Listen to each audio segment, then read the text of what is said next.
আমাদের অনেকগুলো টিম আছে, রাত্রেবেলা পেট্রোলিং করার জন্য টিম আছে আলাদা, ট্রাফিক কন্ট্রোলের জন্য আলাদা টিম আছে।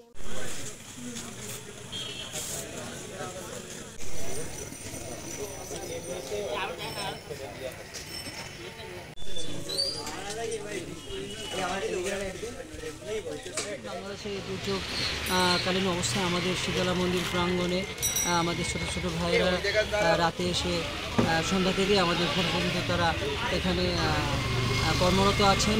আমরা যাতে আমাদের জানমাল নিরাপত্তার জন্য তারা এখানে স্বেচ্ছাসেবকভাবে কাজ করছে এবং এই ওয়ার্ডের প্রতিটি জায়গায় গিয়ে তারা তাদের কর্তব্য পালন করছে। আমরা আজকে ধরে 3 রাত এলাকায় পাহারা দিচ্ছি। 27 নং ওয়ার্ড খুবই নিরাপদে আছে আল্লাহর রহমতে। 2-3টা বাদে খুব বেশি বিচ্ছিন্ন ঘটনা দেখা যায়নি এবং এই যে দেশের অরাজকতা যেটা সৃষ্টি হচ্ছে, যে সহিংসতা, যে সাম্প্রদায়িক দাঙ্গা, সেগুলো আমাদের এখানে এখনো পর্যন্ত সেরকমভাবে দেখা যায়নি। আমরা এই শীতলাবাড়ি মন্দির আজ 3 দিন ধরে আমরা পাহারা দিচ্ছি। ইনশাল্লাহ আমাদের সামনে এখনও কোনো যারা নাশকতাকারী তারা এখনও আমাদের সামনে আসে নাই। ইনশাল্লাহ আমরা যতটুকু চেষ্টা করতেছি এলাকার মানুষকে নিরাপত্তা দেওয়ার জন্য। এলাকার জনগণও সচল আছে। যতক্ষণ লোকজনের জমায়েত বা লোকজন সহজে চলাফেরা, লোকজনের উপস্থিতি যতক্ষণ না হয় ততক্ষণ আমরা এখানে পাহারা দিই। আমাদের ভিতরে গোবিন্দ মন্দির আছে, আমাদের তেতুলতলা মন্দির আছে।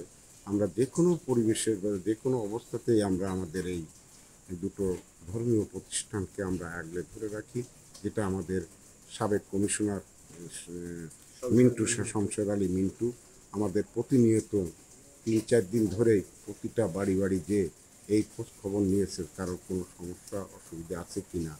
আমাদের বড় ভাইদের দিক নির্দেশনায় আমরা ছোটোবেলার থেকে যেহেতু এখানে বড় হয়েছি, আমাদের কখনোই আমরা মুসলিম বা হিন্দু আমাদের ভিতরে এরকম বর্ণ বৈষম্য কখনোই আসেনি। আমরা তাদের বাড়িতে খাওয়া দাওয়া করি, ঘুমাই, ঈদের দিনে তাদের আমরা দাওয়াত দিই।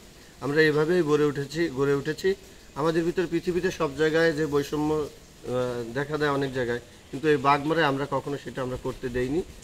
বড় ভাই ছোট ভাই সবাই মিলে একসঙ্গে এলাকায় সারা রাতব্যাপী আমরা পাহারার ব্যবস্থা করেছি। আমরা এখানে ছোট যারা আছে তাদের দিক নির্দেশনা দিচ্ছি, বড়রা আমাদের দিক নির্দেশনা দিচ্ছে। সকলের সমন্বয়ে সুন্দর একটা পরিবেশ গড়ে উঠেছে।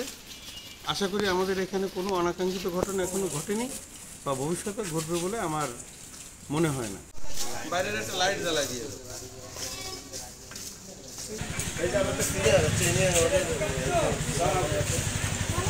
গত কয়েকদিন ধরে দেশে যে অস্থিতিশীল পরিবেশ চলছে, এই অস্থিতিশীল পরিবেশ নিয়ন্ত্রণে আমরা প্রত্যেক ওয়ার্ডে প্রত্যেক মোড়ে আমাদের পেট্রোলিং টিম আছে, পাহারায় থাকছি সবাই, মন্দির মসজিদ থেকে শুরু করে সব কিছুতেই। তারপরেও যে অস্থিতিশীল পরিবেশ চলছে, আমরা যতদিন না পর্যন্ত এটা নিয়ন্ত্রণে আসবে ততদিন পর্যন্ত আমরা রাস্তায় থাকবো।